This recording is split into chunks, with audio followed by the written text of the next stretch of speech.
Hey, welcome Mozey to our podcast. It's an honour to have you. We're massive fans. We've been following your journey and your music, so it's really cool to have you on board. And guess we'd just like to find out a bit about who you are, what you do, what you've been up to, and how you've got to where you are now. So, yeah, thanks for joining us. Yeah, it's really good to be on. Thank you for asking me. So, yeah, I am Mozey. I'm from East London, England, and I'm a drum bass producer. I have been doing it for, probably been producing about five, 6 years now, something like that.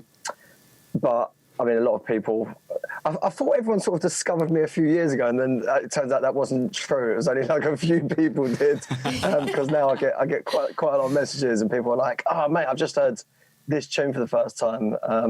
So I'm not saying that I expect everyone to know who I am, by the way. I probably started this really bad. No, I know what you mean. Not at all, man. I know what you mean. Yeah, though. but it's such a big place, and it's such a big scene that, you know, when you're wrapped up in your little sort of circle, you sort of think that that's it, and then you talk to someone from, you know, God knows where, and they're like, "Oh, I just discovered your tune. I'm 17." I think, you're really young. So yeah. Anyway, yeah, that's me basically. So yeah, I started producing about 5 years ago. Been through a few labels, good labels recently, and sort of got me to where I am, making beats and trying to crack on. Yeah, you've had a hell of a lot of achievements in that time. That's quite a short space of time. Man. I'm surprised at that. 5 years. 5, 6 years. Would have thought it'd be longer. Yeah, I might have got that wrong, because the last two years have just sort of disappeared into what feels like a month. Yeah, so a bit of a black you, hole. you might be able to add a couple of years to that. But no, I don't think it's that long. But were you always into music? Always around it? Yeah, I mean, I've been I'm like 32 now, and I've been raving since I was like 17, something like that. So I've always been. And before that, I was really into. Well, not really. I was into my sort of like punk and metal and stuff like that. Sick. So I was always, you know, really into music, as opposed to it just sort of being a background thing. Yeah. Okay. Yeah. Nice. Yeah, nice. Well, I have got a few little points here that I wanted to just bring up to fill in the gaps there, because you're being too humble. So you got releases on Souped Up, Serial Killaz, Liquid V, Bingo, Cartoons, Focus, and Hospital Records, which is massive. Huge list there. Yeah, collabs with big artists like DRS, Serum, Current Value, Gino, the Ragga Twins. Very, very impressive resume there. Yeah. Yeah, the collab thing is like it's a weird one. I never really set out to you know, to do collaborations with people and things like that. It normally just works that they're people that you sort of start becoming friends with, and it just sort of happens quite organically. I mean, like one of my first ones was the Ragga Twins, and I've just known them for years from raving and through friends and stuff like that. So that's crazy. When it got to the stage that I sort of thought I had a tune ready for them, I was sort of recording it in my recording booth at university, and I think for that one I bought them both like chicken and chips. It was posh chicken and chips. Bribe. Like, it was a really nice, it was a nice spot, and that was like basically the payment. And like, I think I remember getting them quite a bit as well, actually. So I'm guessing you bought Serum some biscuits then. What did I get Serum? No, do you know what? Last time I was at Serum's, I got him some house plants. Oh no, like garden plants. Oh yeah. Garden plants. Nice. That's a good present. I'd take that. I love house plants. I was gonna. It was between that, or I was gonna get his son some toys, and I left it a bit late, and I was passing a plant shop, and I was like, "Boom, there you go." That's perfect. Yeah, so, it's a brilliant gift. Yeah. And another one, you recently had a Beatport #1 with Knock Your Block Off in January, so that's really cool. Yeah, how did that feel? Man. That's awesome. Yeah, that was a big one. I mean, like a general sort of theme with me is that I don't really appreciate things as they happen. You know, it's just one of them things that all the little the little sort of steps that happen, I'm always like, oh yeah, I can't wait for that. I really want that to happen. And then it happens. I'm like, but that was quite a big one. Just because, I mean, it was more because of the style of drum and bass that usually gets, I mean, it's a little bit different lately, but the sort of stuff that usually gets Beatport #1s, you know, there's a lot of the sort of deeper stuff and like the big sort of like minimal deep artists that do it. And it's really nice, like lately for, I mean, I know that's really a jump up tune, but the sort of different artists that are starting to take that top spot at the moment. Yeah. And I think that felt really good. And yeah, the fact that it was a Beatport #1, I was just like, yeah, sweet. Yeah, that's Yeah. amazing. Big milestone. Yeah, I know what you mean though about like things just pass by and you're looking forward to it and then it happens and then it's over and it kind of takes a little while for you to look back and be like, oh yeah, that was actually really cool. Like I got to do that or work with that person or whatever. Yeah, I think us, you do try and have to take them moments. Like my girlfriend's always saying to me, like, you know, do something to celebrate, make that moment a thing. But I think, you know, if you're sort of the sort of person that wants to keep pushing forward and keep doing more, you can get a bit slack by just sort of doing that. And if you're like, well, that's it, I've had a #1 or I've done this or I've worked with that artist, then that could be. You shouldn't ever sit back. Do you know what I mean? There's always more, no matter what level you're talking to. Like I was talking to like Joe from Sigma the other day, and I was just like, you know, you get to a certain point, but there's always more. I mean, you look at them guys, and you look at some other people, they're looking at like chart #1s, not Beatport #1. Yeah. So there's always more, no matter what level you're at. So. Yeah, that's it. And it That's gives you an something to look interesting forward to perspective. as well. Yeah. You know, you're always looking forward, and that's pushing yourself. Yeah. Hustle culture. It's got to be a healthy amount. You do definitely have to appreciate what you're doing, though. For Yeah. Sure. Yeah. Well, that was something I was going to ask you about. I was going to say, was there ever a point where you it just kind of hit you in the face, like, oh wow, I've just achieved this, like, you know, like releasing on a big label or the Beatport #1 or something like that? Yeah, I mean, there's been a couple, and I sort of, you know, I was having a sort of read through the questions that you're going to ask, and I had to sort of stop and think, what is it? Because otherwise I'd just say, no, not really. But there was a few that I sort of picked out. So one of my first tunes on Serial Killaz was Back to Funk, and that was one of the tunes that sort of got picked up by a lot of DJs and stuff like that. And I remember seeing there was a video of Danny Bird playing it in New Zealand, Wow. and then I saw him playing it somewhere else, and then I saw a few other big artists playing it, and that was the first time one of my tunes had got sort of widespread recognition. I thought, wow, that's a really good moment. That's a cool spot. And then another thing that I sort of, I spoke to Serum a while ago, and it was, I'd sent him a couple of tracks, and he'd taken them for the label, and then we were talking about what to do moving forward. It might have been after my first EP, actually. And then I spoke to him, and he you know, he said, I want to sort of chat to you about a few things. And it was about working closer with the label and, you know, sort of doing more with Souped Up and making that a sort of home in a way. And it was at that point afterwards, I'd had to sort of remind myself of all the times where I'd looked at Souped Up and I thought that is, you know, my dream label. That's where I want to be. Yeah. I'd love to have one track on there. I'd love to get to know the guys on there, that sort of thing. And then to have that conversation. And he was like, you know, this could be your home for releasing music. I come off of the call afterwards, and I was like, yes, that is the sort of call that you want to have. Yeah, absolutely. That is so cool, man. That'd be surreal. It's a dream, like literally. Hey. Yeah. Yeah, exactly. Literally, yeah. Did you do anything to celebrate that one? Probably not. No, probably just sat back in the studio and thought, well, I better get some more music written then. Yeah. Better get to work. Yeah, Back to Funk is such a tune. I played that a lot. Yeah, I have to say, I think that was the first time I heard of your name. I heard it on the Serial Killaz podcast, and I was just like, whoa, what the fuck? That was sick. I had to rewind that one. Yeah. Yeah, cool. So then going right back to the beginning, can you remember the first time that you heard drum and bass, or the first time you were shown it, or your first exposure? Yeah, it was probably in school. I was like, there was a few mates that I knew that were sort of into drum and bass, and a lot of it at the time was actually like a lot of us were listening to like old school hardcore and stuff like that, and sort of old school like the Rat Pack and people like that.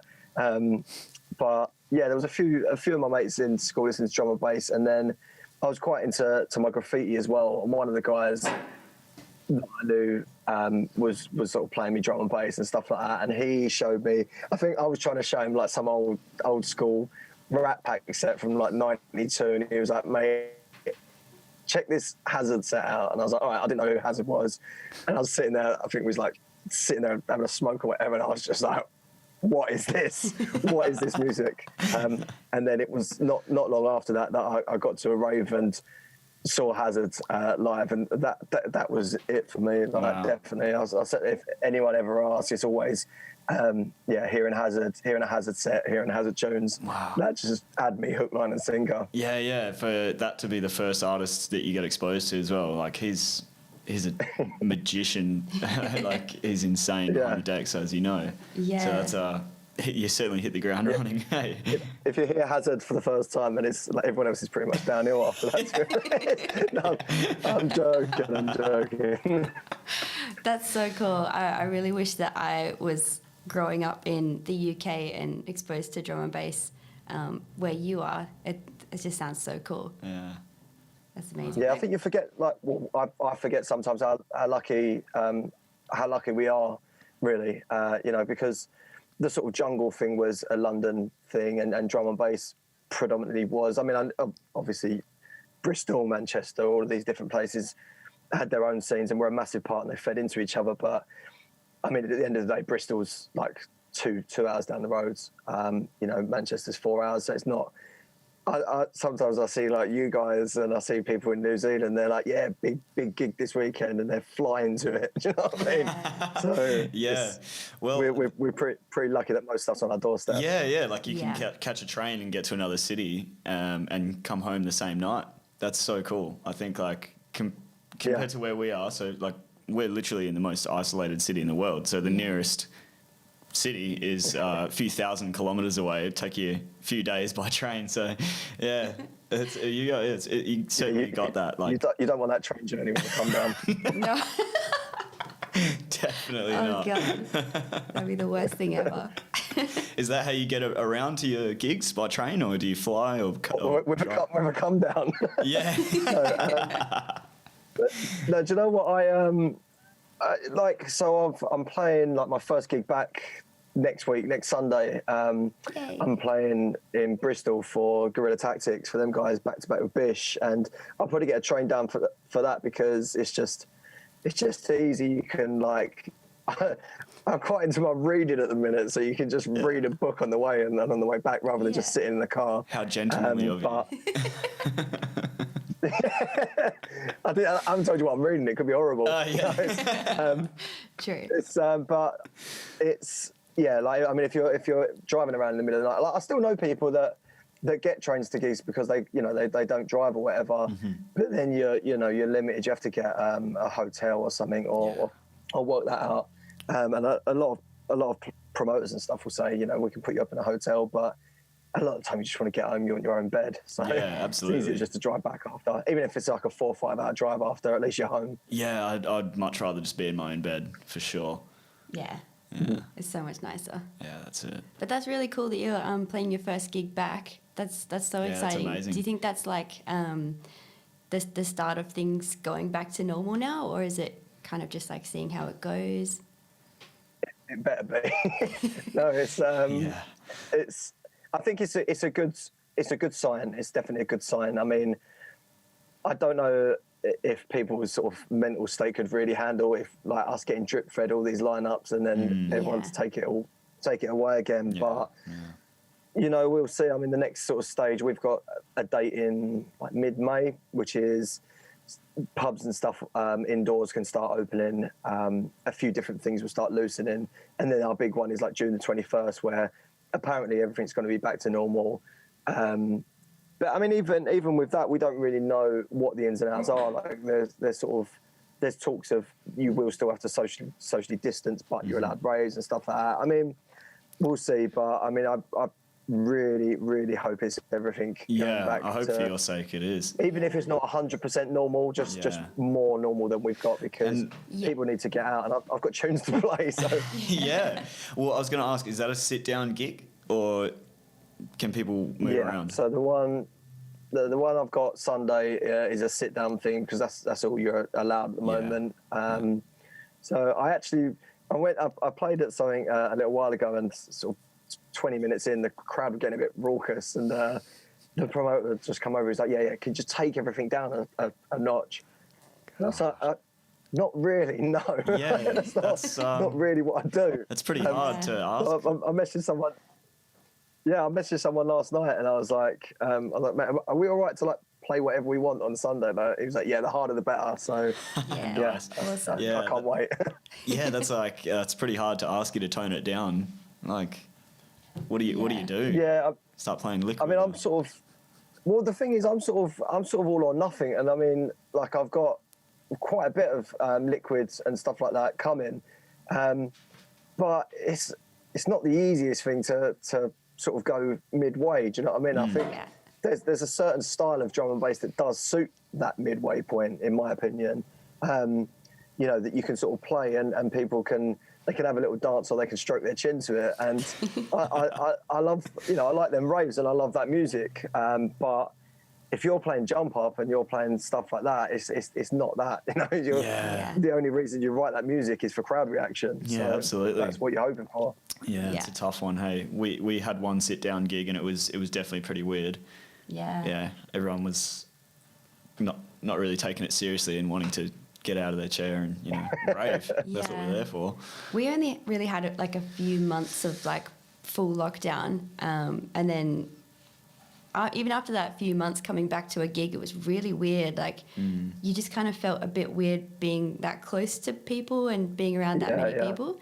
So for you guys, I can imagine it's going to be a bit of a, I don't know, slow transition, I guess, into normal life. Yeah, I was talking to someone about it the other day, actually, and I think it's quite important that we don't go too far with it. Like, I know there's going to be a lot of people that have sort of seen some of their quite formative years in this weird stage, and I think there's going to be a lot of younger kids and stuff like that are really, you know, really oversensitive when it comes to like cleanliness and touching and things like that. And I think that there is a bit of a worry there, you know, because you don't want to have these people growing up or that don't want to cuddle someone or don't want to, like, you know, that is sort of part of.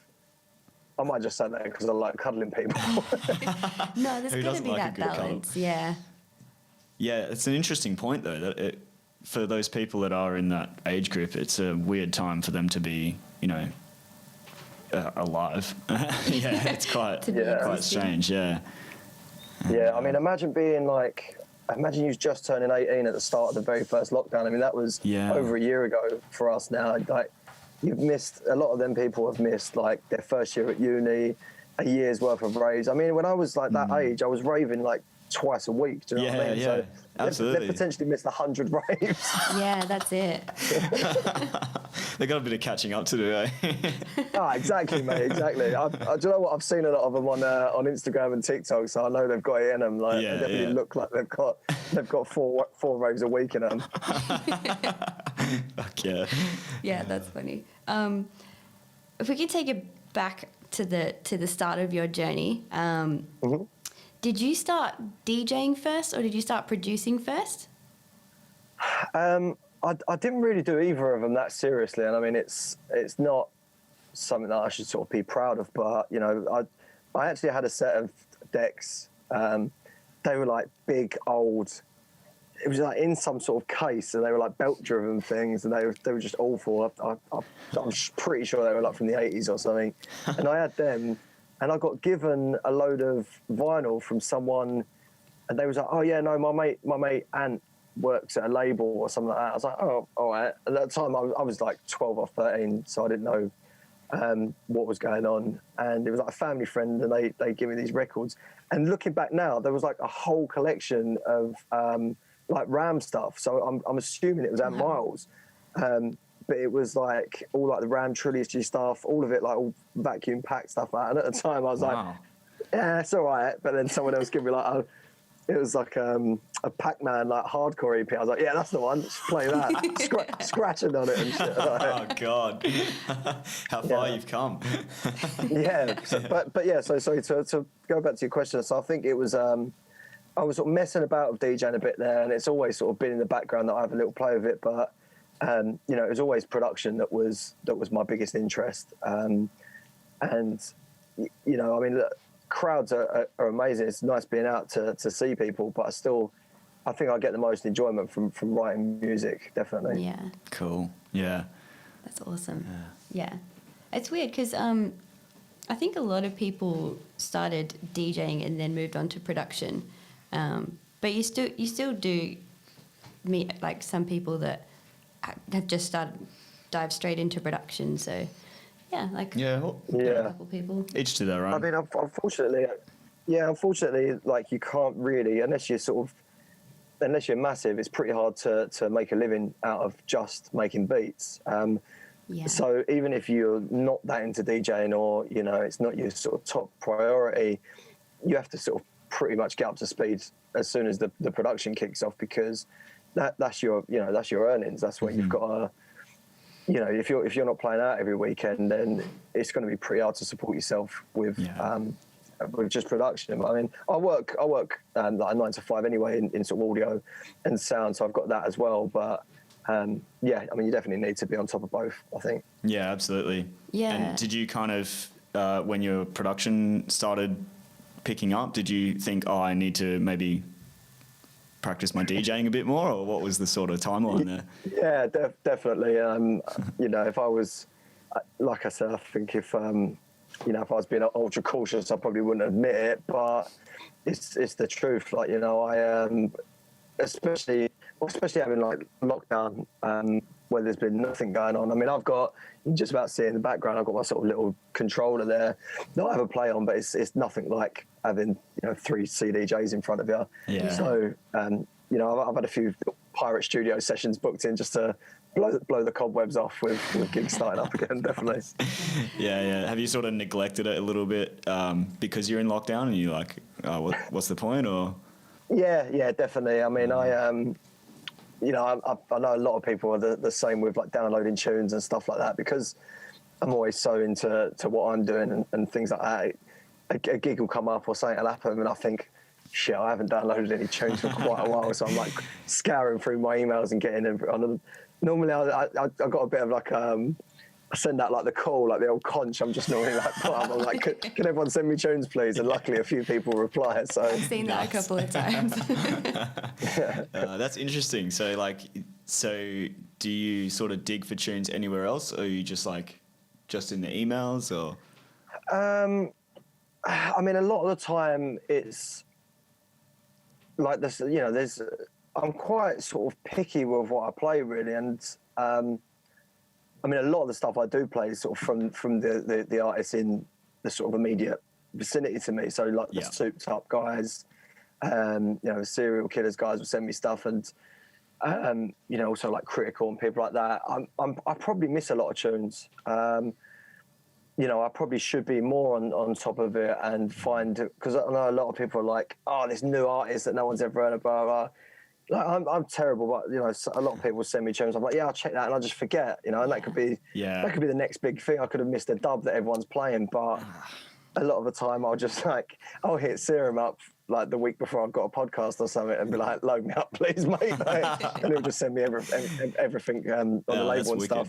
And I mean, it all works because you're sort of supporting the gang and the label as well. You got your team. I mean, Yeah. Exactly. Yeah. You got to big up the boys, you know. That's the wicked. And the girls. And the girls, absolutely. Yeah, of course. But yeah, there's so much music out there. It's impossible to stay on top of it all, isn't it? Like, it's just, you'd be sitting at your computer all day. Whereas, like you say, you'd rather produce. So. Yeah, it is really time consuming, man. Like just going through. I mean, I dread to think what it's like for some of the artists that have been on mailing lists forever, and now they're getting, like, I see people talking about they're getting like 100, 200 tunes a week and stuff. Like, I mean, fuck, it's full I'd time have to job. employ someone to sort through them. Like, do you know what I mean? You know what I play. You've heard me play. Just give me the stuff that sounds like mine. Yeah, you need a personal assistant, eh? Oh man, it'd be wicked. Little mini Mozey. Oh, don't. I don't. If there was a little mini Mozey running around, it'd probably do my head in. Would he have his own TikTok as well? He'd probably have more followers than me, to be fair. Your TikToks are great. Yeah. That's another thing I was going to ask you. Do you think that being active on TikTok and social media in like more of a kind of jovial way, like posting the kind of the memes and stuff that you do you think that's helped your musical career?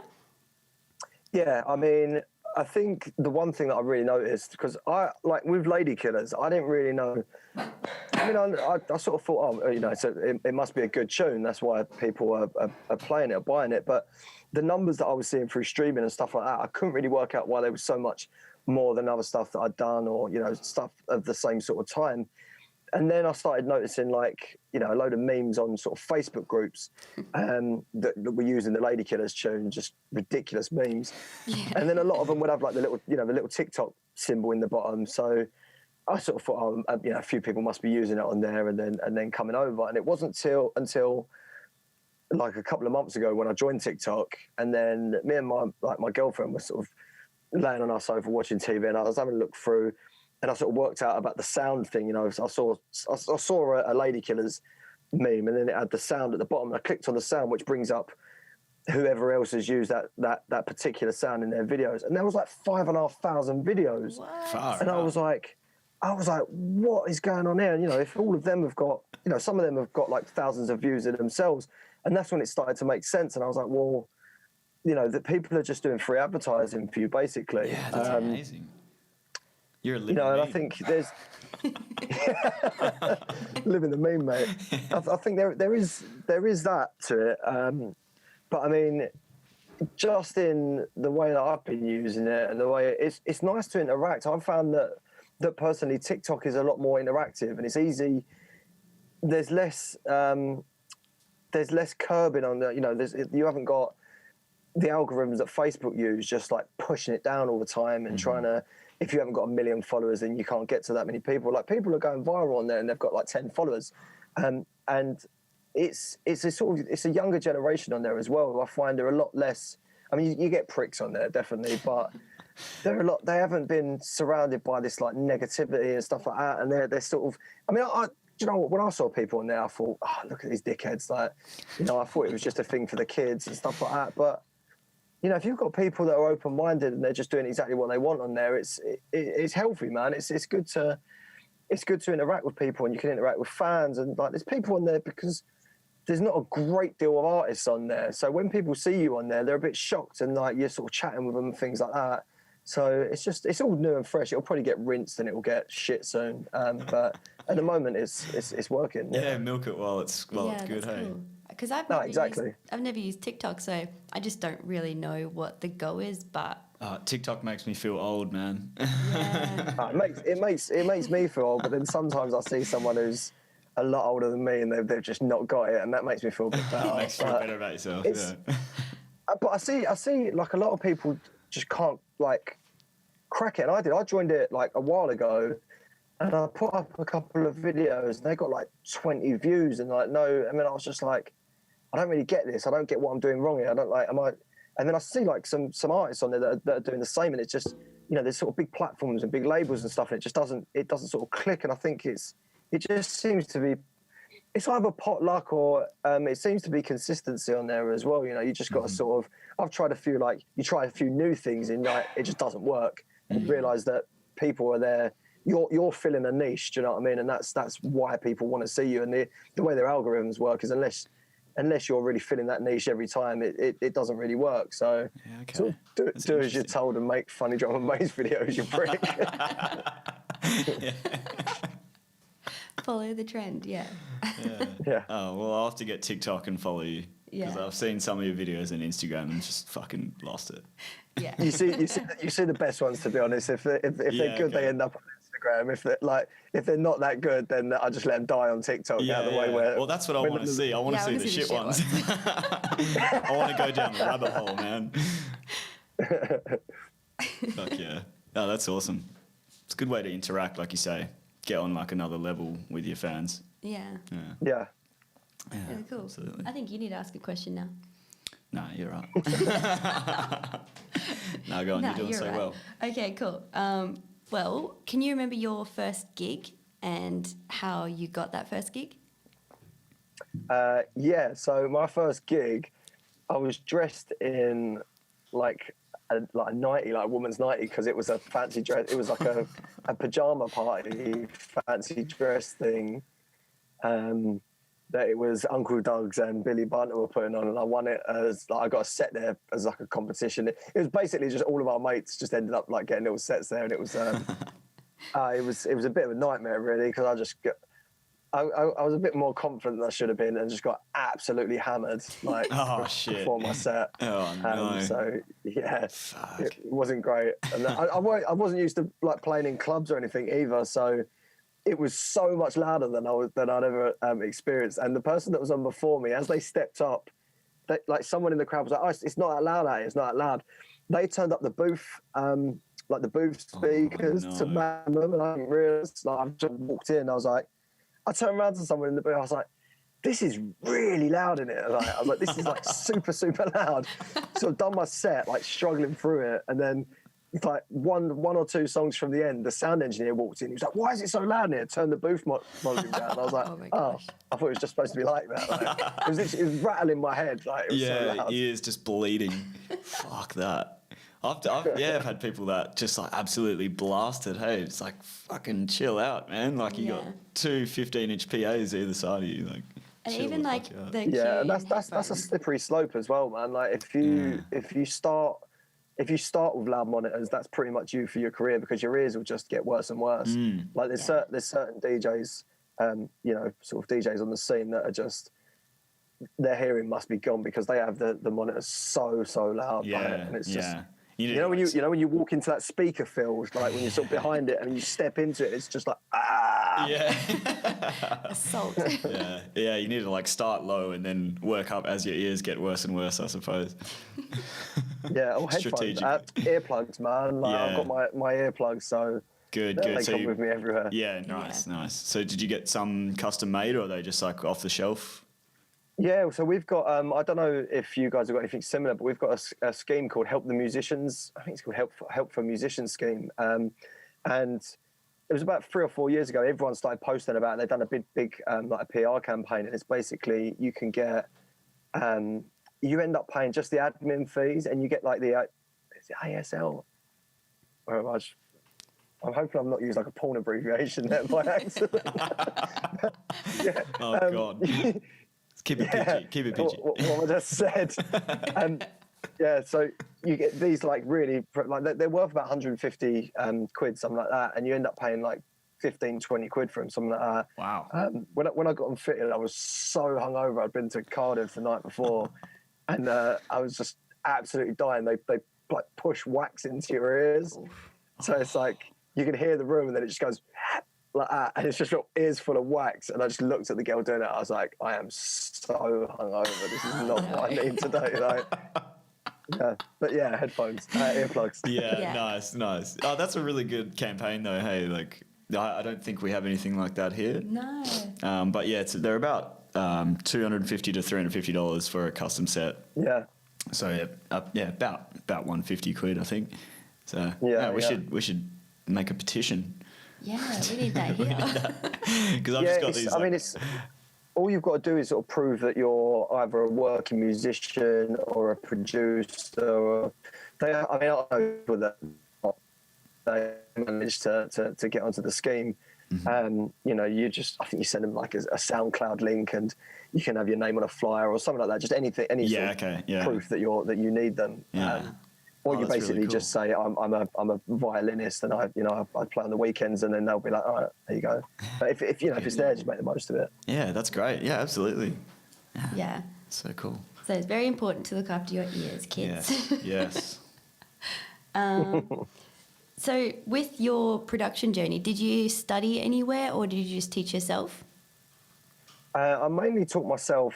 I did actually start going to uni for a year because I thought that's the journey that you need to take, and I'd already been sort of messing about a little bit with beats for a couple of years. I thought, right, I'm gonna take it seriously, do do the whole thing. So I went to uni, and it was at the end of my first year. I was gonna stop anyway, because I mean, other people's journeys might be different, but I honestly think anything you can learn from those 3 years at uni and 27 grand's debt, you can find on YouTube. You really can. Or pay direct to someone. You know, there's tutors out there that are like the best producers in the world, and they're offering like sessions for like €60 an hour. Do you know what I mean? Yeah. It's That's amazing. You'd be paying like £1,000 to book them for a set, but you can get their expert knowledge for like 50, 60 euros or something. You know, there's people like Filth, Current Value. I mean, some it's like Dutta, people like that. Heist. These are people that are out there doing it, and you know, I think they're the best people to learn from, really. Some people, you know, they need the structure of uni, and obviously 3 years, if you're actually at a uni, is going to be a bit better than sitting at home. It's a lot more fun. But I did it for a year, and then luckily, actually through that uni, I found a work placement which ended up in sort of full-time employment. So that was handy. But yeah, apart from that, I was ready to quit after my first year. I just thought, we spent so much time on basic compressor settings, and people at the back of the class were just slowing it down. I was just like, no, this is not for me. Like, I need to be learning at my own pace. Yeah, I relate to that so much. Like, we both did a uni course. It was only 7 months, but yeah, definitely like everything that we learnt there, you can learn on YouTube, or like you say, one-to-ones, and it was good. Like, I still say, like, you know, if you need that structure in your life, then do it, because it'll force you to do the work and teach you things that you might think aren't necessary at the time, but later on they might become useful to you. But yeah, and like you say with the one-to-ones, like obviously uni is just teaching you like the general stuff, but the one-to-ones are like specific to drum and bass. So that's like got to be worth it. Like, it's got to be so valuable. And you've got some amazing producers over, like, in your neck of the woods that are doing tutorials. So that's or like lessons. So very lucky over there. Yeah. So is that job that you got? Are you still there? Or yeah. So I work at, it's called Factory Studios, and it is a post-production house. So we do sound for it'll be like adverts, short films, proper films, and it'll be, you know, like we do everything from like Foley and sound design up into like composition work. Like the stuff that I'm getting into at the moment there is sort of more composition training and stuff like that. So yeah, it's really good. I mean, sometimes it can be a bit of a killer. I mean, especially when I was working from home, I'd do like a full day sitting there doing like audio stuff, and then I'd get up from that chair, go into the studio and just start doing more sound and stuff like that. So it could be, some people need to change, but it's good because you're learning, like a lot of the stuff that I learned, like a sort of some of the little production tutorial bits that I posted. Oh, my Mac's gonna die.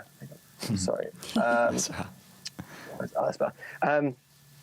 So like, as I say, so for example, like the way we work with voiceovers and like the compression that we use on like voiceovers and things like that, I found that applies like directly to working with singers in the same way, like the same stuff that I learned about compressors and how to use them and stuff. So the skills are sort of interchangeable, which really helps. Yeah, absolutely. Doesn't feel like you're just sitting there at 9 to 5 sort of thing. Yeah, that's a fucking awesome job, man. Yeah, it sounds really fun. I know what you mean about how it must be a bit hard to go straight from that straight into the studio and basically be doing the same sort of work, but in a different way.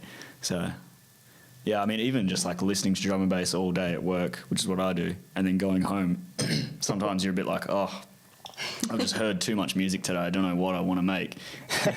Sometimes you end up making something that is kind of reminiscent of what you heard that day, and you're, oh shit, I just like plagiarized someone.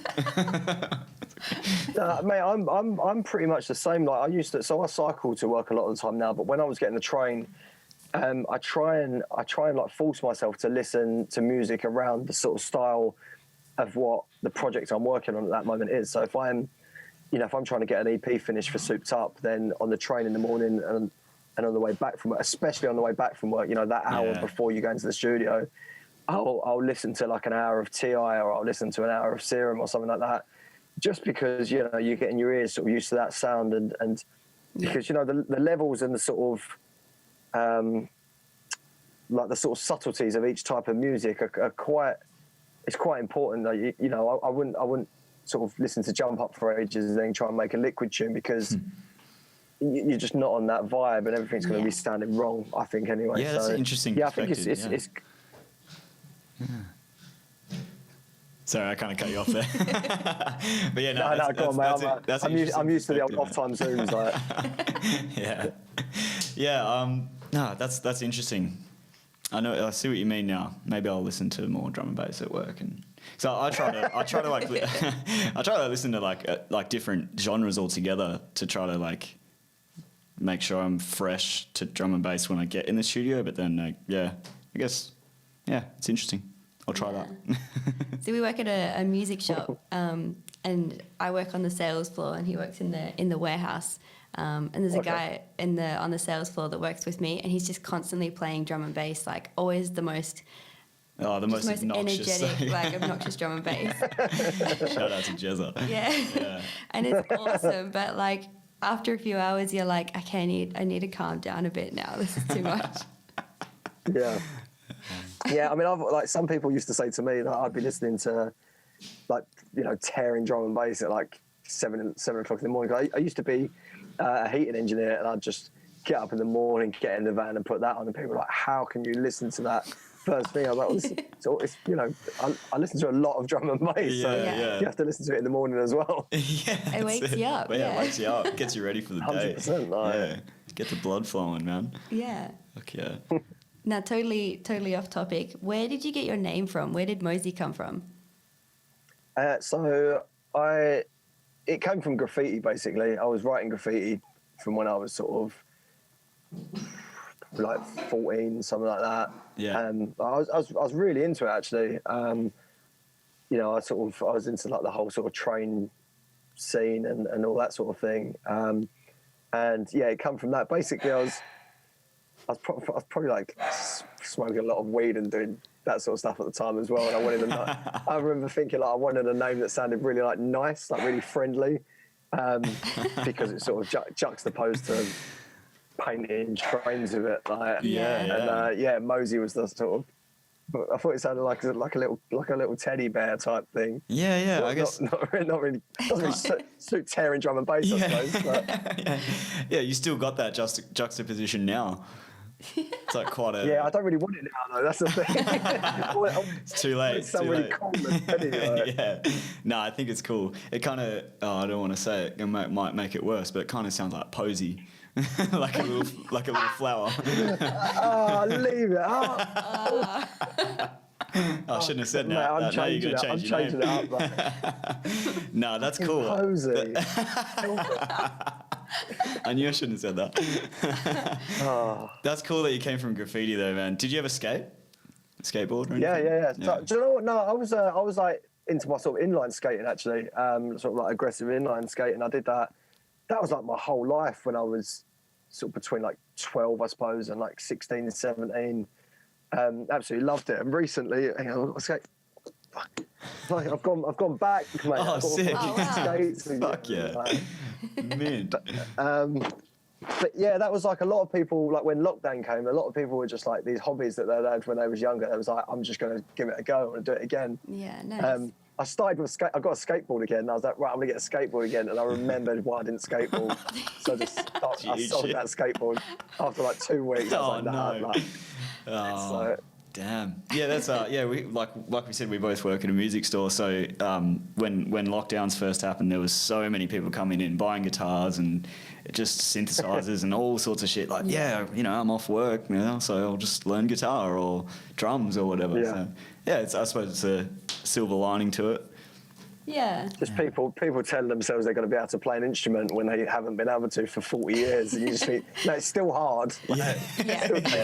You might have free time, but it's still fucking hard. I know. I'm guilty of that. I bought a bass guitar as well. That wasn't a lockdown choice, though. Nah, that was just a bit of retail therapy, I think.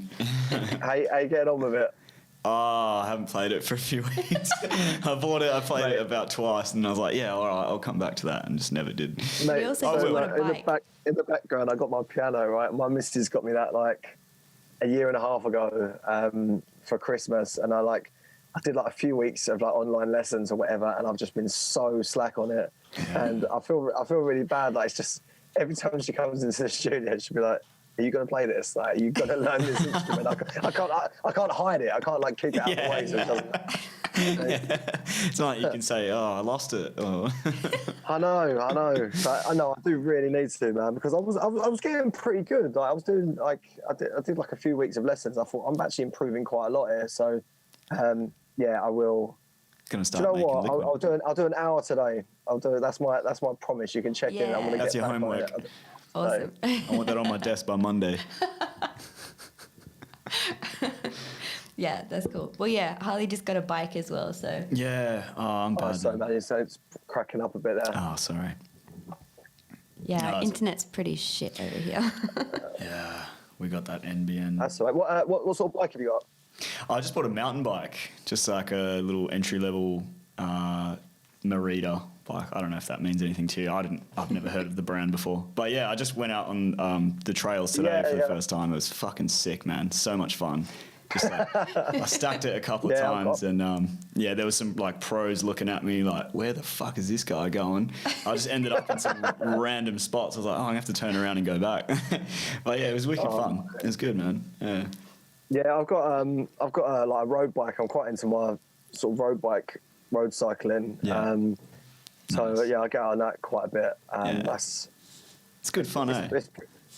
Oh mate, it's so good. Like, I mean, we're fairly lucky. I mean, where I am, I'm sort of like northeast London, and within like 20 minutes, you can be sort of out in the sort of not quite well, it is countryside. You get out like the little sort of towns and stuff outside of London, and they're beautiful, man. It makes a nice change when you live and work in London, just to be able to get out for a few hours and there's just nothing but like cows and other cyclists. Yeah. So yeah, it is. Sounds And really nice. that's important, like to your mental health, and obviously like it's good exercise as well. So yeah, no, it's the same for us. Like you ride like 20 minutes and you're in the bush basically. So yeah, nothing but like bush. kangaroos and shit. nothing but bush. Oh shit. Have you been to Australia before? I haven't, no. My girlfriend actually used to work for the tourism board, like the Western Australian Tourism Board. So I was hoping wow. to get a trip out there, but she doesn't work for them anymore. So that moment's gone. But no, I mean, I haven't. It's just, I mean, the closest I've ever been was when I was sort of backpacking around Asia. My friend he went over and done like the farm work and stuff like that, but that was my sort of time to sort of come back. So I missed out on it then. But yeah, hopefully one day. Yeah, man. Yeah. There's still time. Yeah, we'd love to bring you out one day when we can do that again. Man, backpacking. Yeah, mate, through Asia. it looks amazing. Like the because you're obviously everyone talks about the New Zealand scene a lot at the moment. But everything that I've seen from Australia looks crazy. Like the parties look sick, and I know that a lot of the guys sort of do the New Zealand thing and then go across and do the Australia tour after. Mm-hmm. So yeah, I'd love to go out there and play, man. Yeah, that'd be so cool. I think just because we've still got restrictions in that we can't do festivals, so like we can still do big like club events, but we can't quite do festivals yet. So that's why New Zealand's like the better option. Yeah, like they've still got massive festivals with like thousands of people there, whereas here everything's so you can't do festivals, and bars and clubs are at 75% capacity. So it's still a little bit of restrictions there, but yeah. You wouldn't know it from looking at it though. Yeah. So yeah, New Zealand's definitely doing better in that sense. Yeah. And they've got heaps of internationals going there at the moment, like Boo and obviously Alex Perez lives there, and I think a couple of others. Yeah. And their Prime Minister loves drum and bass as well. I know. They've just got it all, haven't they? Their Prime Minister's a legend, man. Hate them a bit, really. Yeah. Fuck you Too guys. nice at the moment. Yeah. Well, that kind of leads on to another question. Do you? Why do you hate New Zealand? Yeah. Why do you hate New Zealand? It must be really hard seeing, people in New Zealand and Australia still going to events and all that sort of thing. So do you think that's kind of been a bit like a kick in the teeth for you, or is it kind of showing there's light at the end of the tunnel? Or Yeah, I mean, I've seen a few people that have got a bit of a bee in their bonnet about people posting too much about it, and I know from speaking to some artists that they're like, a bit anxious about how much do you post and stuff like that. But like, I couldn't give a fuck, man. Like, do you know, they've played their cards and they've played them better than us, and they're reaping the benefits of that. Do you know what I mean? So why would you not be proud of it? Do you know what I mean? Like we're in this situation, and it's our government's fault. And I mean, I know that we're very unlucky with. I don't even know if you can say unlucky, because like I think a lot of it could have been avoided. We just played every step of the way along. We sort of seem to do things wrong, and now we're all suffering because of it. So I think I like seeing it. I like seeing people out in clubs, and it gives me an opportunity to see some of my tunes getting played, which is a bonus. It gives you a little bit of something to PR, which we wouldn't have had before. Trying to PR. And it's just people on live streams is not the same effect as a club going mad. So I mean, if anything, I'm jealous. You know what I mean? I just want to have our clubs open. I also just want to be in New Zealand where it's nice and sunny and playing at a festival. So yeah, well, you're coming into summer now over there, so you got that to look forward to. Yeah. I don't know. I mean, our summers are hit and miss, really. Sometimes they're amazing, and sometimes they're just a flop. So. Yeah, okay, yeah. I went to the UK once about 11 years ago, and I went there in summer, and it was beautiful. Loved it. But I was south, so I don't know if that makes a difference. But I guess I got one of the hits, one of the hit summers. Yeah, I mean, like London, and like the South Coast in general is hotter. You go to like Scotland or like Northern Ireland, where my missus is from, and it's just Northern Ireland like rains every day. It's like one of the rainiest places in Britain. But I mean, no. To be fair, our summer is good, and we're a bit more hardy. So like, literally, it gets to like it's like 10 degrees, and that is it. It's like tops off, over the park, like full on festival vibes, and it's still pretty chilly, right? Yeah, fuck that. I'm a little bitch when it comes to the cold, so like I'd be there rugged up, man. Like fuck this. If it gets below 20, fuck, I'm not getting out. Oh no, we're hot. 20 is like that is tropical for us. Yeah. Yeah, Holly's such a sook. Oh, such a little bitch. Me and my family are from Scotland, so I was born in Scotland. So I love the cold. But it gets a little bit cold, and Harley's like, I hate it, it's too cold. Yeah, I'm a whingy little cunt. But then I love it when it's like I definitely prefer the summer. Like, I prefer the heat, but I'm just so used to the cold. Like, I've got no option, really. Yeah, that's it. You were moulded by it. So another one. So you said that you work full time. Yep. Yeah, so you work full time, you produce, and then before all the restrictions, you DJ. So how do you feel like you balance everything in your life? Because I feel like I struggle a lot of the time with all the stuff that we've got going on. So how do you try to do that? I think so. I've always been used to having like two things on the go. So even when I was a heating engineer, I was doing. I was like studying with the Open University at the same time for an engineering degree and like a mechanical engineering degree. So I was always used to that. Went on for like 5 or 6 years. So I was used to doing like a full day's work, finishing at like 4, 5, 6 o'clock, and then starting your uni work, and then going till 10, 11 o'clock. And I just got so used to that. I think from the age of like 19 to like 24, 25, that when it changed to the music, I was used to that anyway. Yeah. A lot of people will, they sort of come home from work. Like a lot of my friends will get home from work and they're just like, oh, I don't know, you can do anything after that. I sit down, I have a beer, and then that's me like sitting there watching telly for the rest of the night.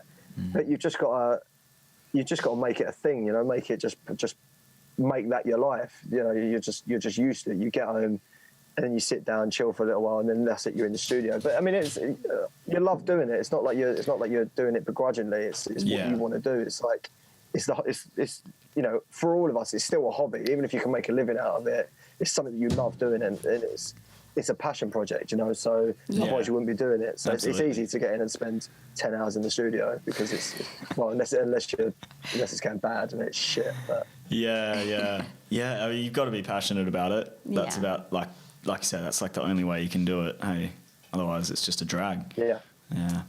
It's easy to fall into that trap of like, oh, I'll have a beer and watch some TV for a bit, and then that's it for the night. Like, you're done. Yeah, it's just. I mean, I found. I mean, I haven't drunk for like. So I stopped drinking in September, and just like stopped everything. I just sort of gone completely teetotal from September, and that's one of them things. And I found that like drink, you know, smoking, anything like that. It's just so unproductive. Like if you have a couple of beers after. I don't know, like sometimes I'd write better tunes when I was absolutely hammered drunk. But in general, you know, a hangover would just destroy creativity and productivity. You just don't want to do anything with a hangover.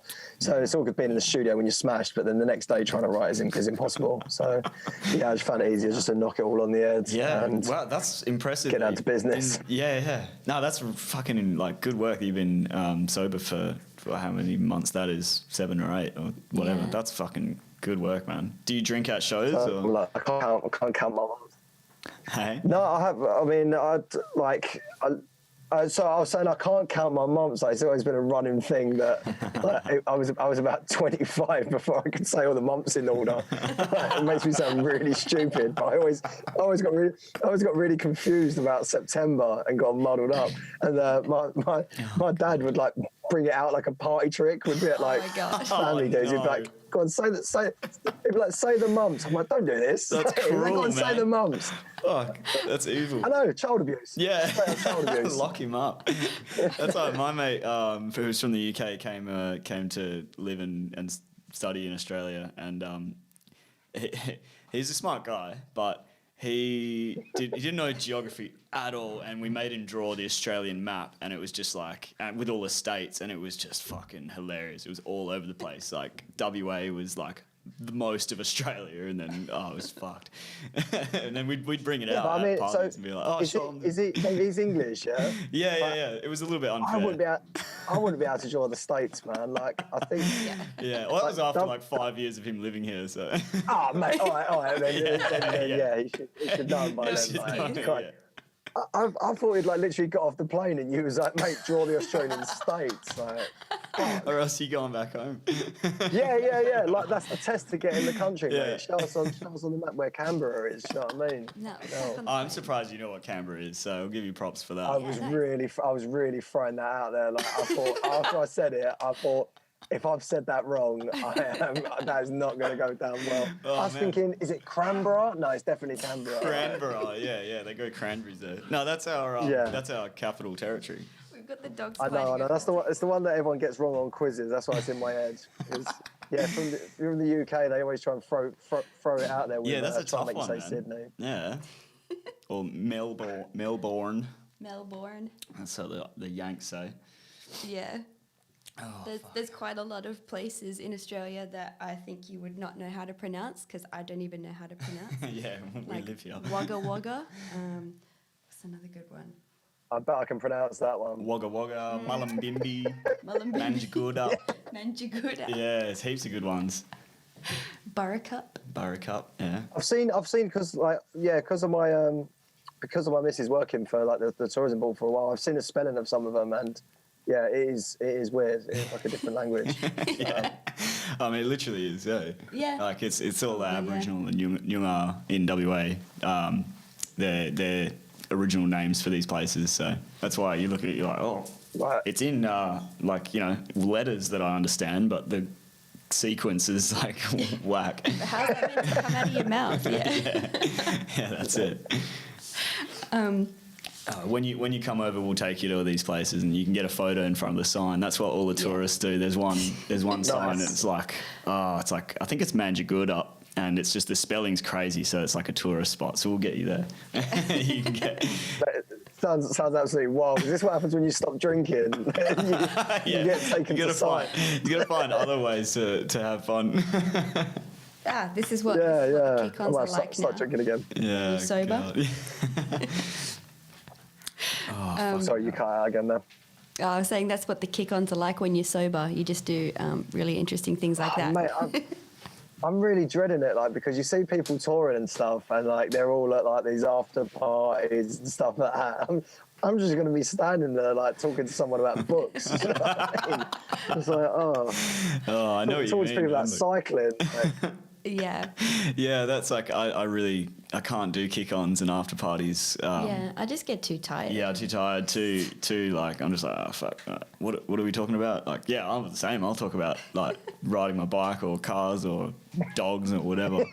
It's like everyone's like, what the fuck is this guy on about? Old man. Yeah, God, I'm not even that old. Do you have any pets? I have. I've got. Yeah, sorry, it did freeze for a little while there.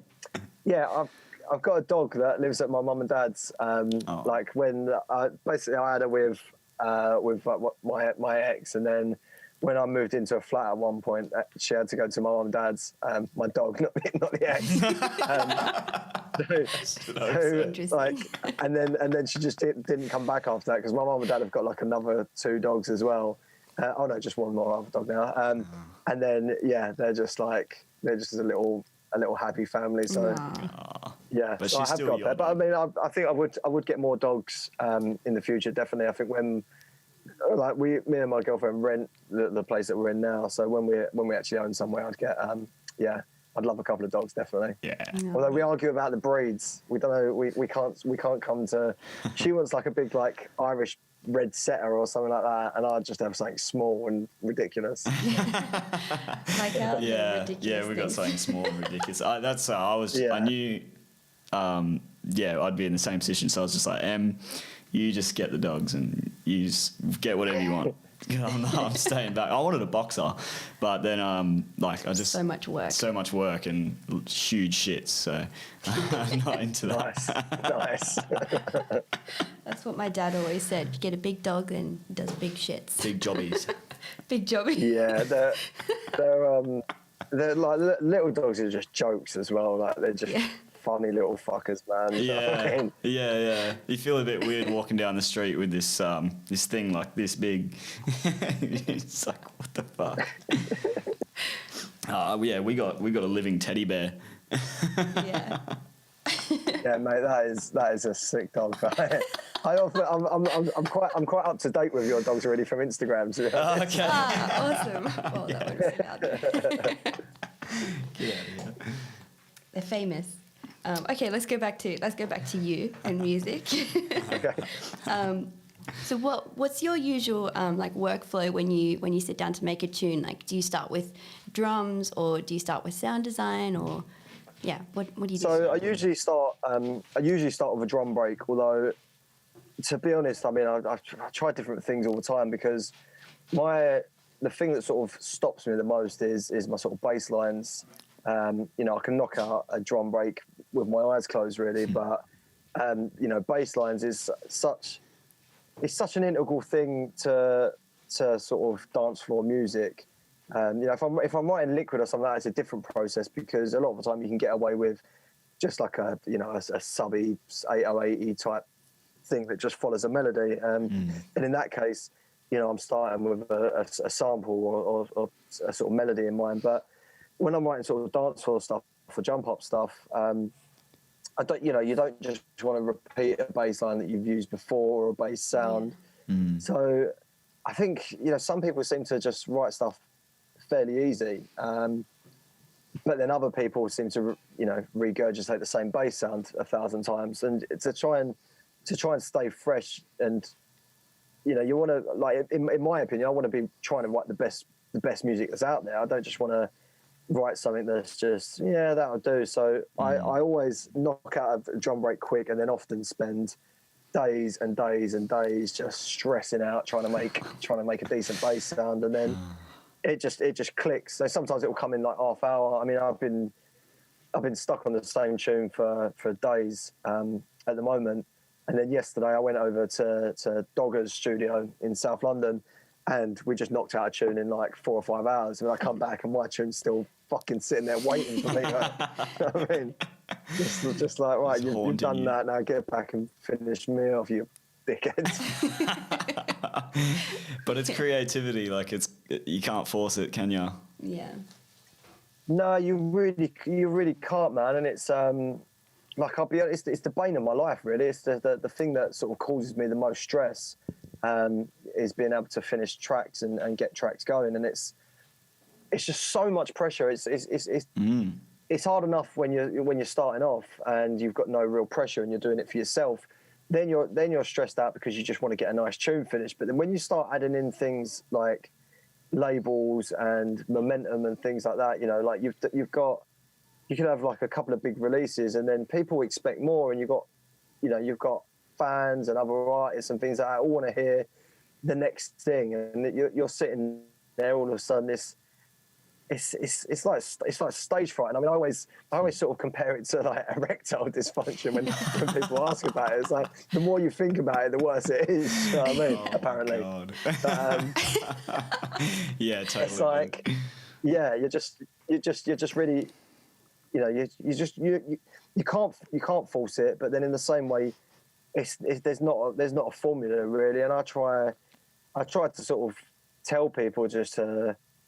I think when I sort of give advice to people, when I talk about it, it's sort of me trying to convince myself in a way as well. You know, I'm not just trying to help people. I'm just trying to sort of put it into words what I should do, and then I still ignore it. Do you know what I mean? I tell people to go away and give it a day and all that, and then I still sit there and do 2 days stuck on the same track. So, yeah, it's shit, man. It's like I love making music so much. It's the thing that I enjoy the most, but it is also the thing that causes me the most anxiety and the most stress. Yeah, you know, like my girlfriend can tell when I'm in a shit mood from music. She'll be like, "What's wrong?" And then she'll just be like, "Oh, you're it's this music thing again, isn't it?" And I'm just like, "Yeah, sorry." Like, studio blues. Yeah. Yeah, 100%. Yeah, Man. that pressure must be pretty immense though. Like, do you find that you have to, you need to be like constantly like releasing stuff? Do you think that's important? Yeah, I mean, I sort of took, I spoke about it a bit on Instagram and stuff, but I took the sort of decision when we was going into lockdown. I had a few releases already penciled in, and like label managers said, you know, what do you want to do? Are you all right to keep putting stuff out? And I said, what do you think we should do? And the sort of discussion I had with Serum was along the lines of, you know, I think we should keep putting stuff out. You know, I think we should keep releasing, keep to our schedule. And I did it, and it was the right move in the end, because I don't want to make it sound like I sort of think I've overtaken people or something, because I don't. But if I'd have just stopped and not put out any music, I don't think I would be at the sort of stage where I am now. You know, with more gigs coming in and sort of big labels taking notice and things like that. And it's, you know, it's just it worked for me. You know, just to keep putting music out and keep on with it.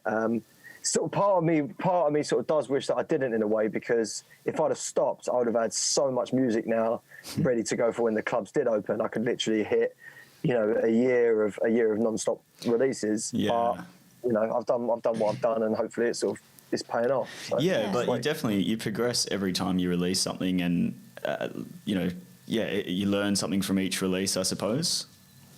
Yeah, definitely. I mean, sometimes I don't think it necessarily gets, you know, better each release. You know, you might learn a bit more production wise, but there's no denying, you know, some releases are belters and some aren't as good as that one. It's just it is what it is. You can't if you only release a track that was better than the last one, you'd plateau. You know, you'd reach a point, and then when you get that you know, you'd be depressed as fuck, man, because you think, well, I'm never going to get back to that point. Sometimes it's peaks and troughs. Sometimes you're gonna write some music that it might not be life changing. You know, it might not change someone's world on a dance floor, but it's just a good standard track. And you know, a lot of the time that's what sets need. You know, not everything is gonna.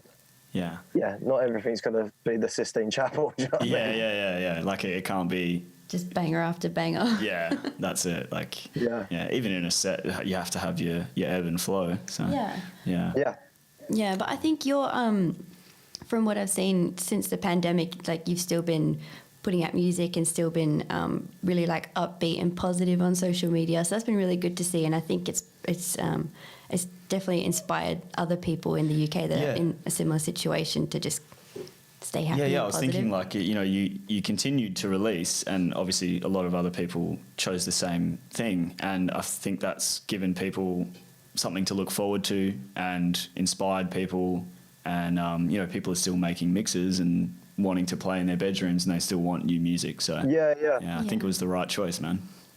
Yeah, I mean the world hasn't stopped, man. And if I was just a bedroom DJ at the moment, or if I, when I was 18, I was 18, 19, 20, I was so into it, like I would be that person that was like looking for each release each week and all that sort of thing. And I mean, mine was like mainly raving, so you was always after new tunes at the raves and stuff. So if all the artists just suddenly stopped putting stuff out, I think it would have a pretty damning effect on the scene in general. Yeah. And the fact that New Zealand, Australia, the fact there's countries that the music's still getting played, it gives us that outlet. You're still sort of remaining current, even if it is only in half of the scene as opposed to all of it. Yeah, because I noticed at the start of lockdowns the releases did slow down from because I was still tune digging, and you'd kind of look at Beatport and it's like there's not that much new stuff, but then it kind of started to pick up again. But I did get worried for a bit there. I was like, are these producers just going to stop putting out music? Like, I need the new music. Yeah, I think people just sort of panicked a little bit, and people wanted to work out exactly what was going on because, if you had a release lined up, the thing is as well, no one gave a fuck about new drum and bass music for that initial burst. We didn't know whether the world was suddenly about to end. So, you can't PR tunes. You can't like I can do a video going, my new music's coming out, big up, by the way, I hope you all don't die. Do you know what I mean? It wasn't that at the start. It was a scary time. To test the water. It was a scary time, and I know people who legitimately thought the world was going to, society as we know it was going to collapse. Yeah. So you can't exactly be like, hey, peep my new tune if society's still around, in a week. Yeah. Did you get a lot of panic buying in the UK as well, or was that just an Australian thing? Yeah, that was everyone. It was. I'm just I'm too lazy to panic buy. You're lucky. Same. You're lucky if you get me in the shop at all. So I'm definitely not going to go in when it's busy and there's no toilet roll left. Yeah. You know what I mean? Was everyone snatching the loo roll and stuff like that? And yeah, it was pretty crazy. But to be honest, I missed a lot of it. So when the first ever big panic buy period, I was actually laid up on my sofa with coronavirus. So so my missus she went out because it got announced. I think so. My birthday was the 20th of March, and I was in bed then, and then it was a few days after that they announced that everything was going to lockdown. Everyone had to stop going to work and stuff like that. So because my missus had sort of been home looking after me, we hadn't really been out shopping and stuff like that. So she said, well, I don't know what's happening. I think I'm going to need to go and get some bits just because we need just food in the house anyway. And she said it was that first day she went out and there were just empty shops and people pushing to get into shops and that. She was like, this is fucking terrifying. It's just pretty scary. Yeah, you couldn't get any home deliveries or anything like that. There was 3-4 week waits on delivery slots and shit like that. So yeah, it was pretty chaotic. But there's a few. Luckily, our part of London, there's a lot of little little shops that sort of seem to have back rooms that go on for miles because they just kept stock throughout the whole thing. So we're just lucky carried in that the sense. team. Yeah. So you had coronavirus right at the start of the lockdowns, is that what you were saying? Yeah, I had it before it was cool, mate. I was I was one of the originals. Original. Yeah, it was. Yeah, it was Did you know that's what it was at the time? I was.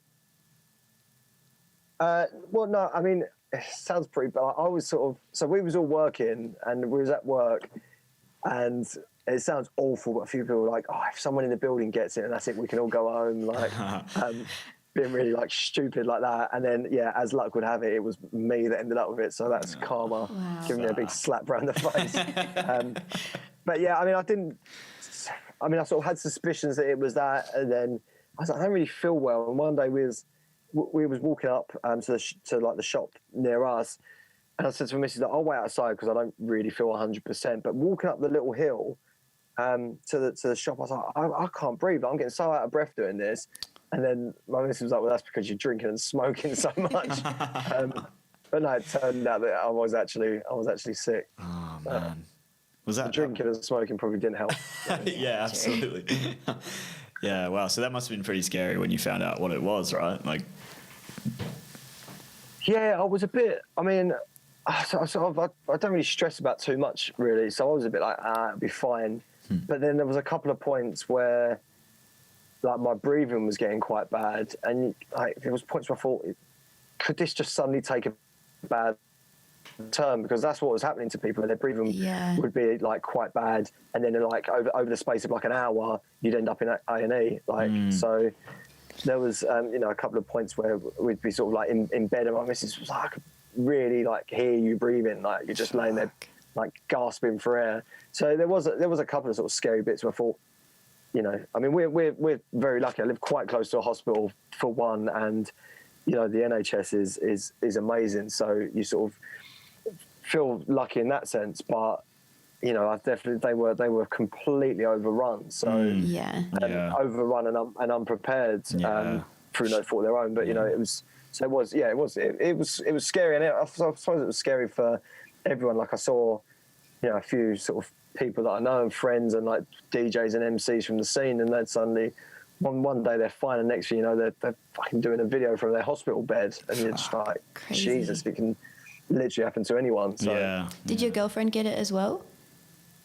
No, if she did, she didn't get any symptoms. So that's crazy. It pissed me off, to be honest. Yeah, I can tell you're bitter about it now. I am really bitter about it. Like, no, I'm glad. Obviously, she wasn't ill.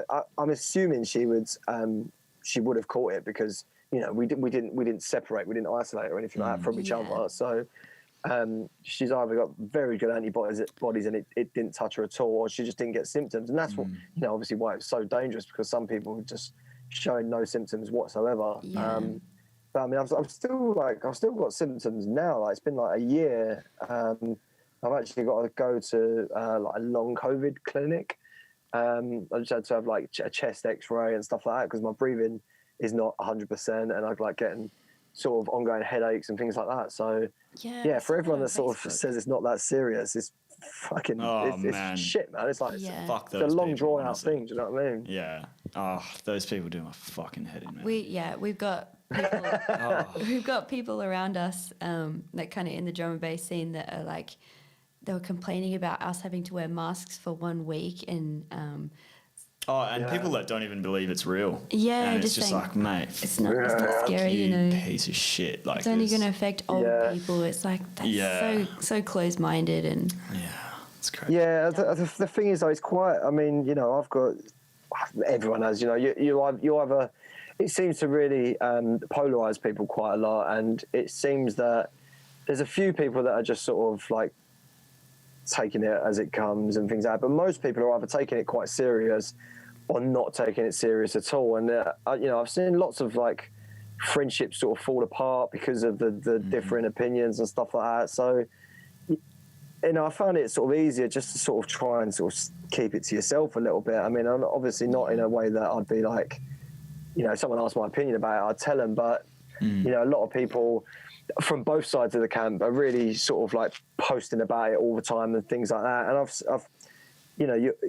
people have already made their mind up. So I found that like people that are doing that, you're just going to fall out with mates and stuff like that. And it seems like everyone sort of made their decision. You've just got to sort of stick to it and do what's best for you and your family and stuff like that, I suppose, rather than rather than fall out of everyone and just have endless debates about it. Do you know what I mean? Yeah. I certainly had a lot of people that just scrolling through my Facebook feed going, oh fuck, another one, like another COVID conspiracy nut, and then you get to the point where you're like, you're not going to change these people's minds. Just some of these people are like lifelong friends. I'm like, all right, you do you, man. Like, that's fine. I'll keep my opinion to myself. Exactly, man. You don't want to fall out of someone that you've been friend with for forever over it. And I just people that I didn't know that well, I just unfollowed. Like, because I get like, I'm not as active on my like personal Facebook, but at the time, I was up to like I was getting like 50 friend requests a day and just accepting people because I thought, oh yeah, that would be good for music. And then you realise you've got a load of these people that you don't know, and you're seeing all their shit on their timeline, and some of them are absolute lunatics. Like, so I just thought, right, just unfollowing everyone. You know. Yeah, it can't be healthy either to be scrolling through and see like just absolute nut jobs either. You're like, fuck. Yeah. I think like for some people, it's just easier to accept the conspiracy and to think that the government's out to get them than to accept that there's something actually just big and scary going on right now. So I don't think they're bad people. That's just their coping mechanism. Yeah. You're quite psychological. Yeah, and I think. Oh, sorry, you froze again. I'll wait till it's. Oh, yeah. I think. The other thing that I think as well is a lot of people sort of seem like this is all new to them, like the way that the government are fucking things up, and the way that they're being dishonest about stuff, and all of this stuff is like it's all new. Like, a lot of people didn't realise that this has always been going on. Do you know what I mean? The government around the politicians around the world have always been liars, and there's always been these things that they've withheld information from us and stuff like that. So it's not new, and a lot of people are now reading into it, and it's just blowing people's minds. People, especially I found like a lot of older people, man, it's just like have always taken everything as gospel, and like now they're realizing that it's not. I sound like a conspiracy theorist now, but a lot of people are sort of really looking into stuff, and they think it's all part of this big plan. You're like, no, it's just the world that we live in. Do you know what I mean? It is dishonest, and it's shit. So that's so true. Unfortunately, that's the truth. Yeah, it's just taking this to kind of bring it all to light, I guess. Yeah, and like we never used to watch the news or anything, and we keep up now. At the start, we were like constantly fixed on the news, so it's made us more interested in politics, I think, and then you kind of get a little bit depressed about it. You're like, oh, there's a bunch of cunts running the country. I mean that is the sort of the downside, man. That if you follow it, you realise how like it seems like every day there's a new thing, especially for us in England. I apologise, I don't really sort of follow the sort of Australian politics that much. Just sort of see but the UK stuff, there's every day. Like our latest thing is, the companies that were pitching for different roles, and they were pitching for products and stuff like that to be bought up. All of that was full of corruption, like shock. So it's just every single day there's a new story, and you're right, it can really get you down. But you've just got to try. I find I had to stop watching the updates. I mean, I know it's probably a bit head in the sand to do so, but I had to stop watching the news updates about it and things like that, because it gets to the point where you're just waiting for it every day, and you're waiting for more bad news. And you become quite jaded. I've I sort of feel like I'm, as long as I'm doing my part and doing everything I can, then I can feel guilt-free about not watching it. I'm not going out there and spreading it, so I'm allowed to just ignore it for a little while. Yeah. You have to for your own mental health, I think. Exactly. Yeah, I think there's a point where you're focusing on it too much, and it's just like just getting you down, and you're only one person, so there's only so much you can do, and as long as you're doing that in your life, Yeah, I think that gives you a pass. Well, we'll try and make it a little bit light before we finish it off. Instead of politics and heavy stuff. What do you think is important for like new producers to know or to focus on? Like if you have some advice for an absolute newbie. Um, I mean, I suppose the sort of advice of not rushing things and not sending stuff out to everyone is, it's something that everyone says, but it's something that we all ignore and we all do anyway. Do you know what I mean? It's just one of them things that you can't help it. You think that your new tune that you've written sounds really good, and it's only 2 or 3 years later when you go back, you realise how utterly shit it was. Like, Yes. Yeah, like, we're all guilty of that. embarrassingly shit. Like terrible. Like I've gone back from some of my tunes, even like 3-4 years ago, and I like listened to it, and I'm like, I can't believe I sent this to people. Like, I wouldn't let my dog listen to it. You know what I mean? But like in general, that is a good one. Like when you get to a stage that you're ready and it's right, it's probably more likely that someone will tell you than you send someone. Like, do you know what I mean?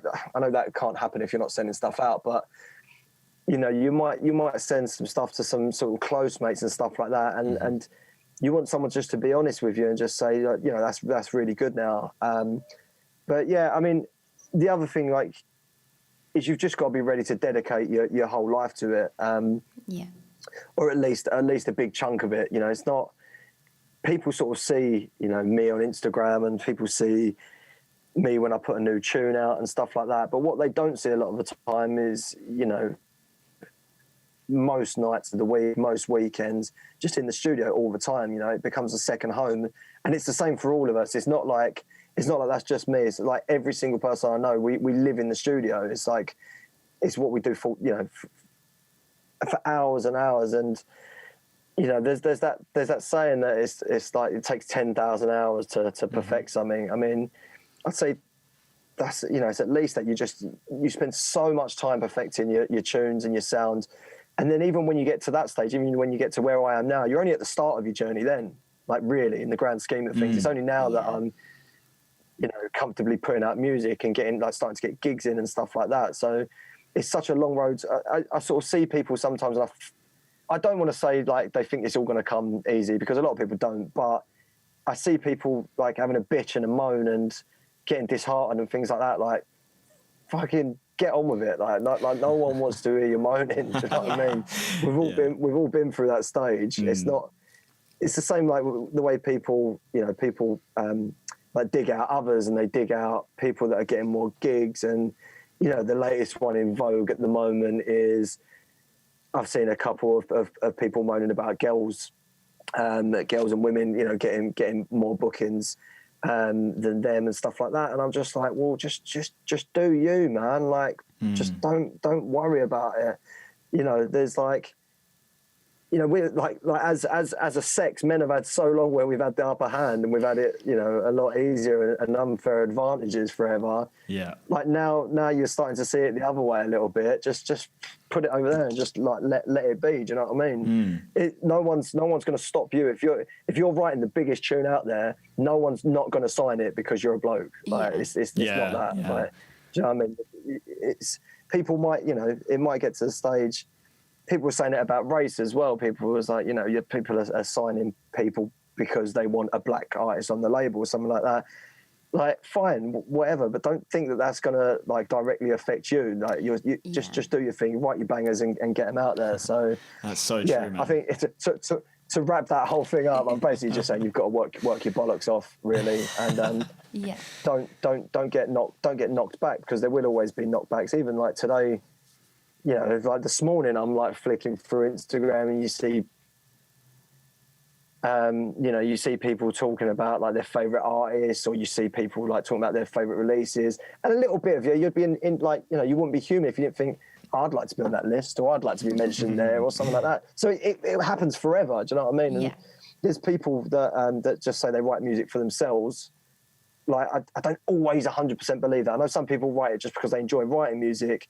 But if you're taking it seriously, and you know, you want to be part of the game, you want to be part of the big music industry, you are writing music for other people a lot of the time, because you know you are thinking about crowd reactions, and you're thinking about things like that. Yeah, of course, absolutely. You know. Yeah, that's a good one. Just work really hard, and don't get salty if other people are doing well, because that doesn't I affect think you. focusing on you is I could have just said that, couldn't I? You summed it up pretty well there. We took the long route. Yeah. It was good. It was enjoyable. Yeah. Yeah, no, that's really good advice. Focusing on yourself, because otherwise you just get salty and be a prick. Yeah, And make exactly. shit music because you're just cranky. Okay, so then just a couple of little random things. Okay. Did you know that Souped Up is also an aged care catering software? An aged care catering software. Yeah. This has taken me a little while to get my head around, to be honest. Hang on. I've got it. It makes sense. Right. So they make food for old people. That's what you're saying. Yeah. You're saying software. So it's like an app to make food for old people. I think it's for like to organise for people to go visit aged care homes and like that kind of thing. So is it like a Meals on Wheels kind of thing? I think so. I didn't read too much about it. I didn't even know this. I just That took me a while to get my head around. I was doing my research for this and I just Googled Souped Up and that was like the top search and I was like, what the fuck? I mean, it's Australian, so you probably don't know anything about it. Who do you think would be best for like catering for old people on the Souped Up roster? I think Ti. 100% Ti.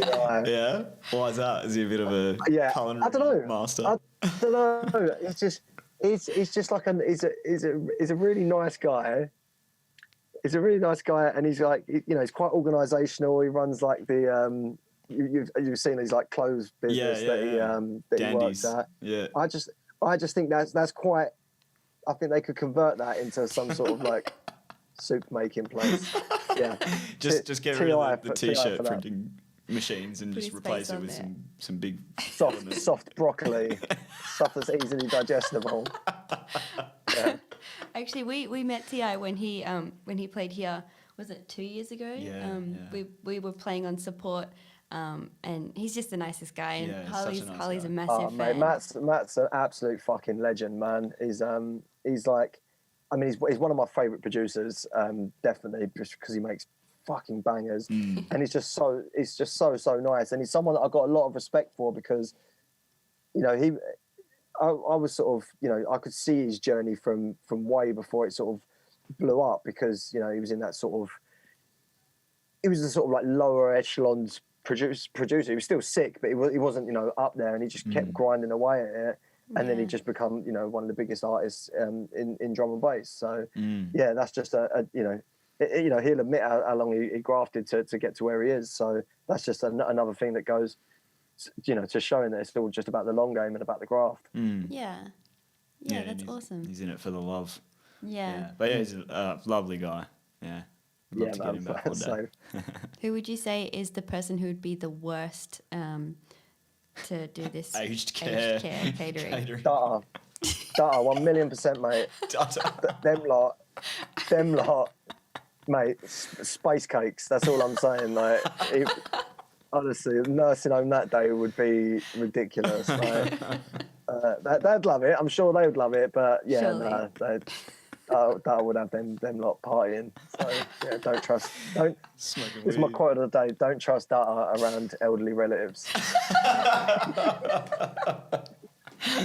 That's good advice. Yeah, that's brilliant. I think that's the best advice you've given all show. So Yeah, cheers. Okay, now who would be your dream collab? Or dream person to collab with?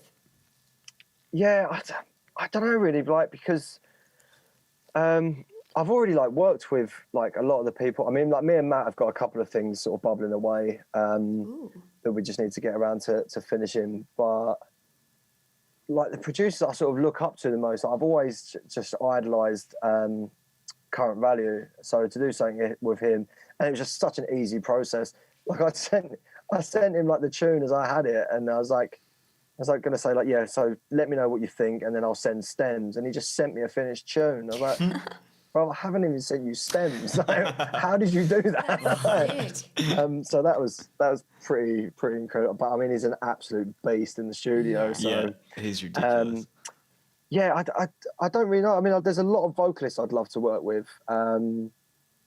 Because I was always like really into my grime and stuff like that. So there's people like Killer P, like Lady Chan, like a lot of the grime lot. I'd love to get them on tracks. Yeah, that's cool. Man, Producer wise, I don't know, because sort of like my favorite producers of all time, like some of them have been like Noisier and people like that. But then I don't know if we'd vibe together. You know, like most of the collabs that I've done have come from getting to be mates with someone first, and then you're like, well, let's do a tune. Do you know what I mean? Yeah, so, it's a really cool organic way to come up with a man, you got to be able to just chill and have a laugh. Like me and Gray just finished a thing last weekend, and like it was just wicked working with Gray in the studio.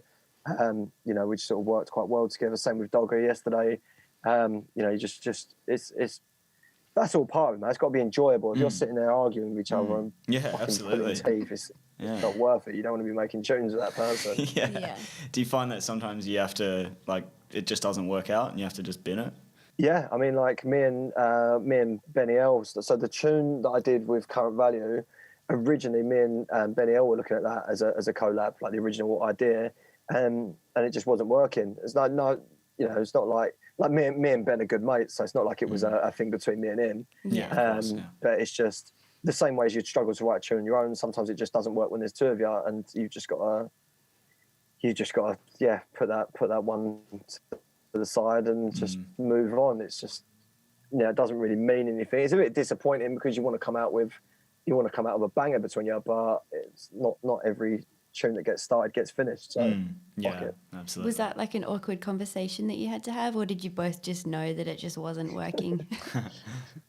I mean, I think you both know. I mean, you have good little points in the session, and you think, oh, this is going well, but then it gets to the stage where you're just like, I mean, like that one come to the point where we basically needed an answer bass to sort of make the tune. We had a few little first bits, needed an answer bass. But then we just didn't get around to sorting it, and then it sort of popped up that Tim Current Value was going to look at something with me. So I said to Ben, do you mind if I chuck this over to him, and then we'll look at something after? And he was like, yeah, of course. So I mean, that's the benefit of being mates with people. It's never too awkward. You've got to be able to, and that's something I've learned as well, that not everything is perfect for everyone, and you've got to just be able to say to people, this isn't right, or this isn't working, and not take it personally. Like never take collaborative things too personally. That's a real good bit of advice when you're first doing collabs. The ones that I've had that work the best and that go the smoothest, are ones that, if someone says I'm not sure about that, say, we'll put it in the bin, forget it, that's it. Like don't try and force it on each other, because you're just gonna one of you will regret it in the end. So and that's not good. No. Was there anything that you've got coming up that you can talk about, like any releases or anything else that's exciting? I can probably talk about a few things. I've got the gigs coming up, which is wicked. I've got I've got a sit down thing next weekend. My first party back is like proper party back is at Bristol Academy, and I'm going back to back with Cara, so I'm buzzing for that. Fuck yeah. Just gonna have to try and polish up my skills a bit before she makes me look like an absolute amateur on the decks, because she's sick, right? I keep like there's a few bookings that I've got coming up where I'm like back to back with these girls, like different girls in the scenes, and they're like the best girls in the scene. I'm thinking like, I've really got to step up my game here. Like, it's just happened that like out of nowhere I've been put on these sets with like the biggest girl DJs in the scene. I just feel like saying, look, there's my bangers. Can you just play them for me, because you're gonna make me look silly here. Like, no, it's wicked. I'm really excited about a lot of the gigs coming up. And tune wise, so I've got a souped up EP coming in the summer, but I can't really sort of say the dates and stuff with that. And then I've got a really it's probably one of my like proudest projects coming up. I've got my like debut V release and that is like a 2-tracker, and it's me and Shady, who I did stuff with before. Yeah. She's on both tracks, and like the first track, Midnight Caller, is got Dynamite MC on, which like Wow. buzzing about. Yeah, and that's like big, eh? that's like a big like liquid funk type thing, and then the other Sick. one is me, Shady, and L Sides. So like just That's really cool. two big like tunes for my sort of career, and then they, you know, I think there's a possibility that could go on like a vinyl release as well. So that's that I will have to like have a non-alcoholic beer to celebrate that one. That'll be a big one. Hell yeah. And then later on in the year, I've got my debut on 31, which is that's sort of like a bit sort of deeper stuff. Really, there's definitely no sort of jump up or anything like that on there. It's sort of like a throwback to sort of like. You know, like sort of like the Marcus Intellects type stuff on 31. I don't want to compare my stuff to his, obviously, because you know he's an absolute genius. But it's sort of that was the sort of inspiration, like that sort of sound. That's awesome, man. And then got some various bits throughout the year. So I've got a couple of months off now to sort of try and write some music, and then after that we go back in full steam. Fuck yeah, that's sick. Nice. You're covering like a wide spectrum there as well. You got Souped Up, V, and 31. That's like It's almost full spectrum. I've always been into all different types of music. So if it comes, so I've got a thing as well on, another thing coming on Hospital, but I can't. That's just going to be a track on something. So Wow. That's amazing, dude. yeah, Congrats. man, but I just try and whatever I'm into at the time, whatever I'm listening to, I'll try and write something like that. So it just ends up quite varied, but it can be a sort of benefit and a bit of a holdback, because I sort of feel like sometimes if you just concentrate, like if I just concentrated on Jump Up and just did that all the time and put that stuff out, you know, I probably would have had more bookings out of it and probably would have gone further in just that scene. But, you know, it is the long run, and I hope that after a couple of years it pays off, and you know, I can play at all the different types of events and release on all the different types of labels. And I sort of think cover it helps the spectrum. Yeah, I Yeah, think it helps for to be sure. versatile for sure. Yeah, Yeah. absolutely. Are we going to see any Mozey Souped Up merch? Oh, I bloody hope so. I keep missing out on it. yes. But my artwork is always quite out there, so so it's like it doesn't the always translate. Yeah, that's the kind of Sorry? shit I want to wear. Yeah, I Out want to there move the shit. t-shirt. Yeah. I mean, maybe. I mean, Mark's always sort of open to suggestions and stuff like that. Like there was points where I was like, should I just ask for artwork that I know that will end up on a t-shirt because I really want some merch? But it just sort of happens organically, and it's like, you know, we come up with an idea, and then if it sort of translates well to artwork, then the guys make that decision. But yeah, it would be nice in the future. But I mean, I just count myself super, super lucky that I'm on the label. You know, it was my favourite label from when it started, really. So to now be a part of it that's enough for me, even if they won't put my fucking name on a t-shirt. Maybe you need to make your own then. Yeah, just make your own bootleg Yeah, shirts. I'm just gonna do it, mate. I'm just gonna do it. Just go pop round to T.I.'s house. Mate. I'll just stand outside the Souped Up raves, just selling it before people go in and that. Fuck it, mate. Yeah, make a bit of extra money. Yeah. Cool. Well, it's been crazy talking to one of my favorite producers. So thank you so much for doing the podcast with us. It was really cool. No worries. I've really enjoyed it. Sorry if when I watch stuff back, I realise how much I talk. Like, No, that's good. That's good. That's what Literally, you're the here to star do. of the fucking show, shut up. Feel free to edit me down. Like, man. Not at all, man. No, it's the really best good. Yeah, it's been great talking to you. Yeah, Yeah, really wicked. cool. Awesome. Well, all the best for all the music that you're putting out and for all the music that you're going to make. And we'll be following your journey. Yeah, and enjoy the parties, thanks very man. much. Yeah. Oh, yeah, And enjoy the I'll gig. hope. Oh, sorry. Say what? Enjoy the show that you're playing. Oh yeah, I would. I'm sure you'll see some ridiculous videos Looking forward based to around it. that. So yeah, no, thanks for chatting, guys, and I'll hopefully get to see you and have a lemonade in the future. Yeah. Yes, that sounds awesome, man. All the All best, right. mate. Sweet. Catch you I'll chat to you later. soon. Ha. Bye. Bye. Bye.